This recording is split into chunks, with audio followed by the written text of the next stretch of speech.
মায়ের ভাষার অধিকার আদায়ে ১৯৫২ সালের ২১শে ফেব্রুয়ারি ঢাকার রাজপথে বুকের তাজা রক্ত ঢেলে দেন সালাম, বরকত, রফিক, জব্বার সহ নাম না জানা বহু ভাষা সৈনিক।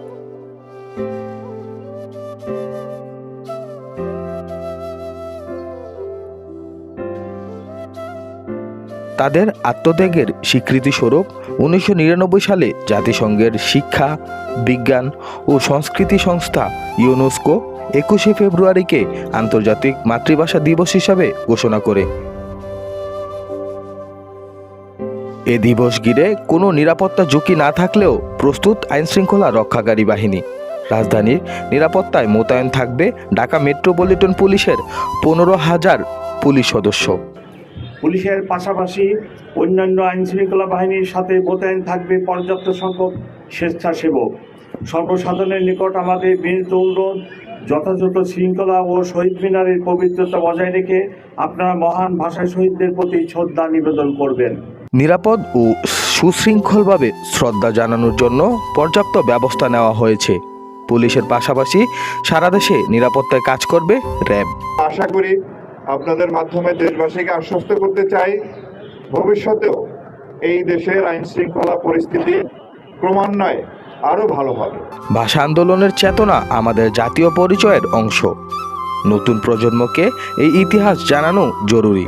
আমাদের যে ভাষা, সেই ইতিহাসগুলো আসলে শিশুদের মধ্যে ছড়িয়ে দিতে হবে। তাদের বলতে চাই যে ধন্যবাদ ভাষা আন্দোলনের জন্য। তাদের এই আত্মত্যাগের কারণে আজ আমরা বাংলা ভাষায় কথা বলতেছি। এই দিবসটাকে আমাদের আসলে খুব আন্তরিকভাবে স্মরণ করা উচিত। এই দেশটা, এই দিবসগুলো আসলে সবার, ধর্ম বর্ণ নির্বিশেষে এটা সবাইকেই আসলে এটা সবার মতো করেই পালন করতে হয়। এ দিবস উপলক্ষে সারা দেশে নেওয়া কর্মসূচিতে সক্রিয় অংশগ্রহণের আহ্বান জানিয়েছে সংশ্লিষ্টরা। ভাষা আন্দোলনের আত্মত্যাগের ইতিহাস বাঙালি জাতির গৌরব। আমাদের বিশ্ববিদ্যালয়ের প্রশাসন তো আসলে আগের মতোই আছে।